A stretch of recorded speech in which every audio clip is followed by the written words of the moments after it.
Good morning, adventurers. My name is Ben, and welcome to a morning show where I sit around, drink some tea, and talk about D&D. First up for T&D today, inside of the mug we have is the King Leo D&D mug that I got from King Leo D&D. Person who is on the internet with me here, who reached out, extended a happy hello when I first joined, so I very much appreciate it. Got this mug from their store. You should definitely check them out and their stream because they play some Dungeons and Dragons on the internet. And who doesn't need a little bit more of that? Inside of it, we have... the bottom of this box is falling out. Breathe Easy, Eucalyptus Mint, tea, for no real reason. I'm not having problems breathing or anything like that. I just wanted it because I really like the eucalyptus-y kind of flavor? Feeling? Whatever you want to call it. It's somewhere between like a flavor and like a mouthfeel kind of thing. I like it. So I decided to go ahead and just have it. Because it seemed like a good idea at the time. But we're not here to talk about tea. Well, we kind of are. But what we're actually here to talk about today is the 5 best, in my opinion, 5 best low-level dips. There we go. Most bang for your buck in terms of multi-classing dips into other classes. And so, let's go ahead and let's talk about that. You might be asking yourself, what do I mean? What am I talking about when I say that? Well, what I mean when I say that is, I went ahead and I went through the classes, and I've sort of got these kicking around in my head more or less all the time.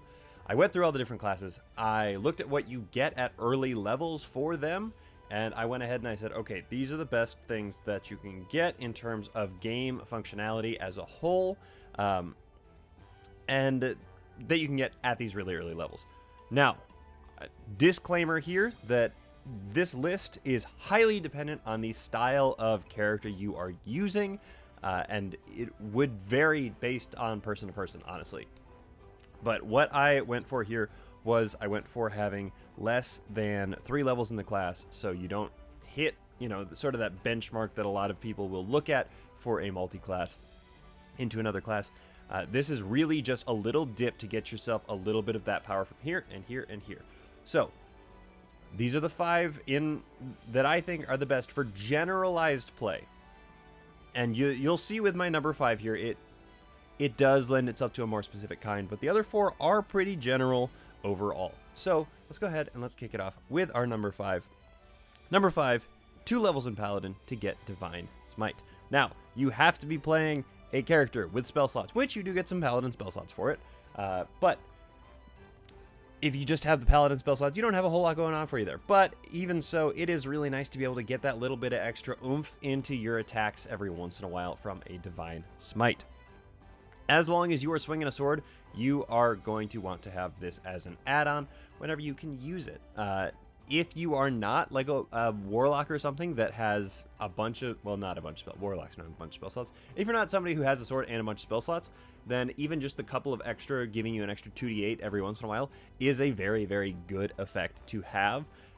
The reality is that most things that you pick up at low levels are going to be kind of a 1 and done or a 2 and done or a 3 and done or something like that. So you're not looking at a major hindrance here in terms of, oh man, I'm only getting 2 of these because I'm a barbarian and I have Divine Smite, which you can use Divine Smite while you're raging because it is not the same as casting a spell. It's just expending the spell slot. Important clarification there if you didn't know that. But Divine Smite is a really, really phenomenal tool to be able to add just a little extra punch into something that you're doing. And nothing feels better than critting on an attack and then going, and I'm going to pump a Divine Smite into it to give yourself that extra 48 total on top of it. And that's at level 1. That's for a first level spell slot at level 2 of Paladin. There we go. I have that sorted out. There's a reason that Paladins are, widely considered one of the best, and that does play a pretty big part into it. Paladins are all around a really, really strong, well-rounded, powered class, honestly. And quite frankly, it was between Divine Smite and Lay on Hands for me when talking about Paladin. Lay on Hands comes at level 1, and Divine Smite just barely edged it out because you're going to be able to use it more if you're running anything with a weapon, really is what it comes down to. And Lay on Hands if you're not an up close and personal kind of person, you're going to be using lay on hands exclusively on yourself, and that is great, but it also then is just a pool of healing for you and not one that you disperse quite as much. So I went with Divine Smite over lay on hands, but both those really phenomenal features. Paladins get some really good stuff stacked up early on. So that's my number 5. Moving on to number 4, we actually have a 3-way tie here, which sounds like cheating, but I'll explain why it's a 3-way tie. Here we have the Cleric, the Warlock, and the Sorcerer, all at level 1, getting a subclass. And that's why. It's the ability to pick up a subclass at level 1. That is not common. It really is just these 3. Everybody else is waiting till maybe 2 if you're specifically a druid, or I want to say a wizard. Otherwise, you are looking at waiting till level 3. So a single level dip in any one of these 3 classes will get you your subclass off the bat. And as, you know, anybody that knows anything about the classes knows, these subclasses where you pull a lot of your flavor from. And so getting a Divine Domain, an Otherworldly Patron, or a Bloodline, just like that, as soon as you take a level in it, it's so good.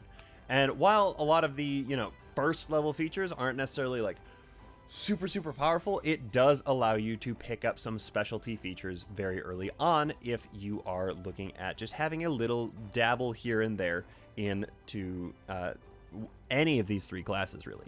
So I cannot recommend enough, if you're looking to get a little extra flavor, just going ahead and kind of going boop, and just picking up a little bit of your of flavor from those. A player in my home game multiclassed into Cleric because she it fit with the story, first off, but because she went with Cleric, she could pick up that subclass immediately, and it helped sort of fuel that storyline that it was going down.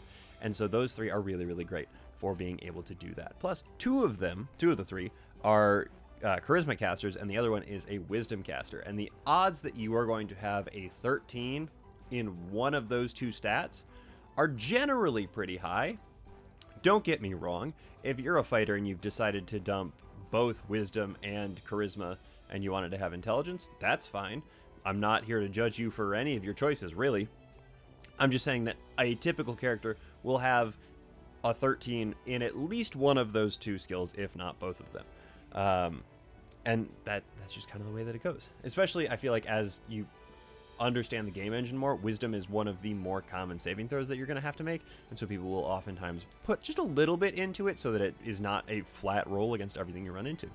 Charisma, less so. Charisma is more if you're playing a charismatic character, like that is the goal of your character. So I understand if that one's not quite there, but having a minimum +1 to a, you know, persuasion roll, never really a bad thing either. So that is my number 4 here. Number 3, we actually have another charisma caster here with the Bard. At level 1, you get Bardic Inspiration.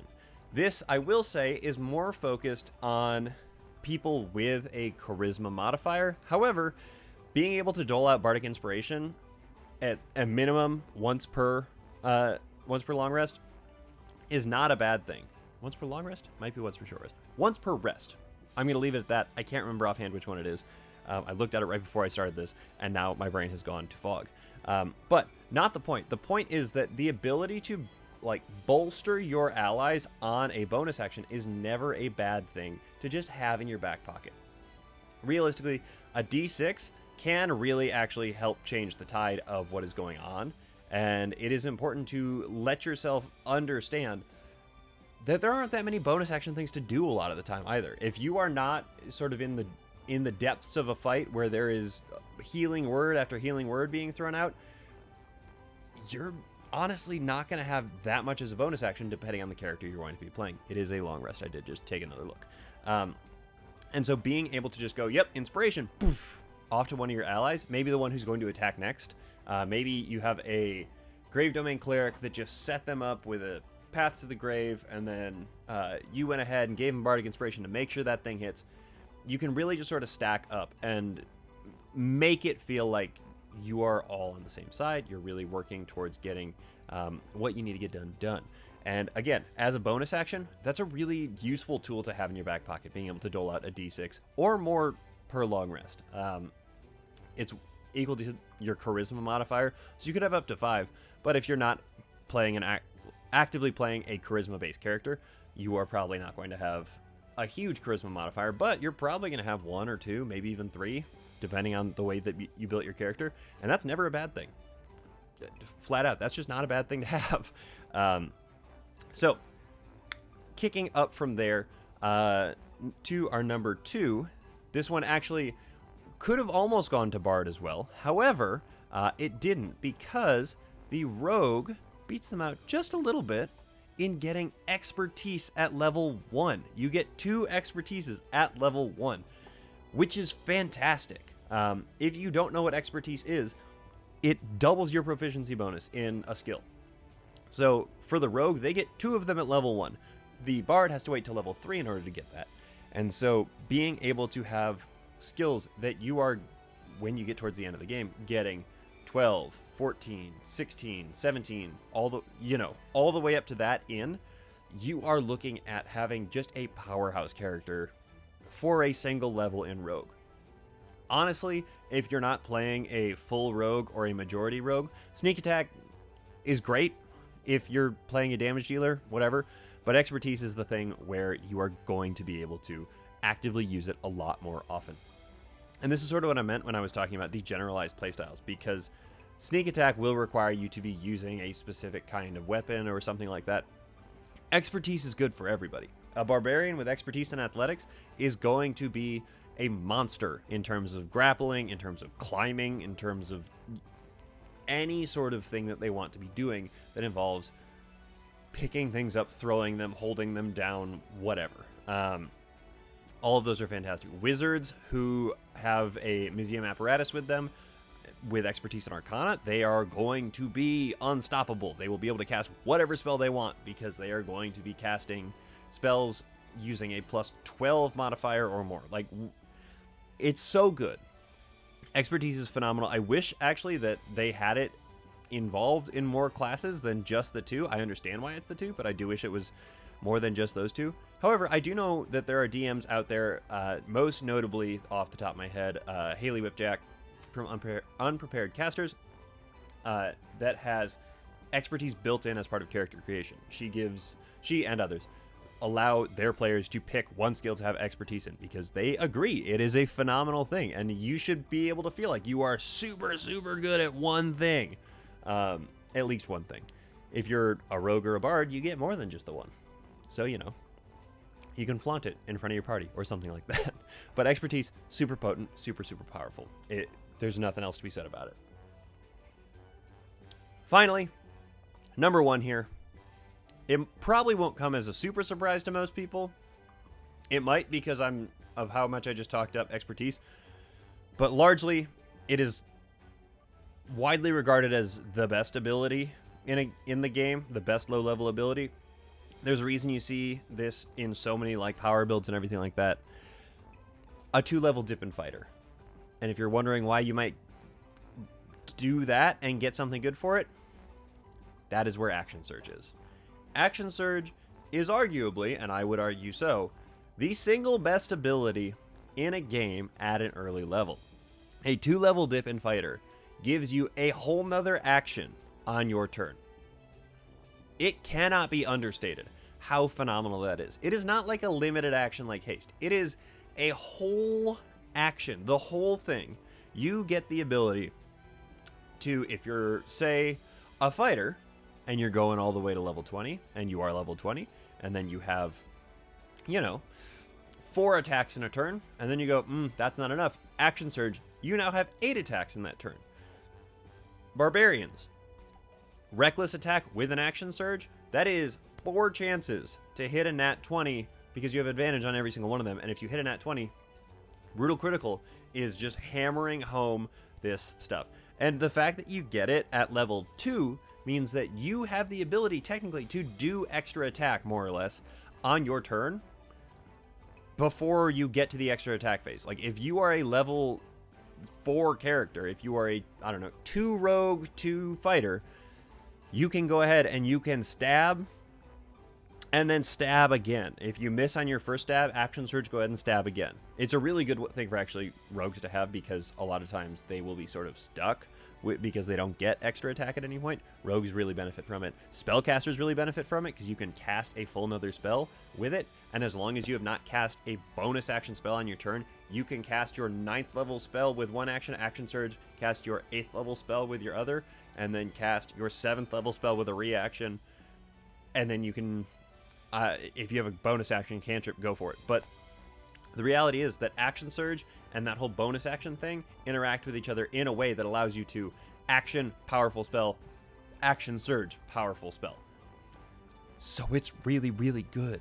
And if that is it, it works in a similar way for spellcasters as like a meta magic quicken spell kind of thing, in that you could kind of, but you could only cantrip and then quicken full spell or something like that. It's not really the point.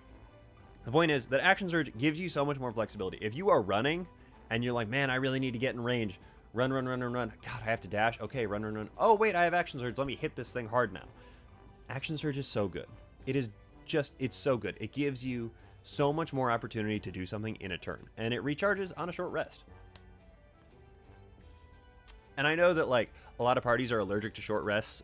That's the haha joke that a lot of people make, because people will just sort of like battering ram their way through stuff until they die or they run out of time in the day.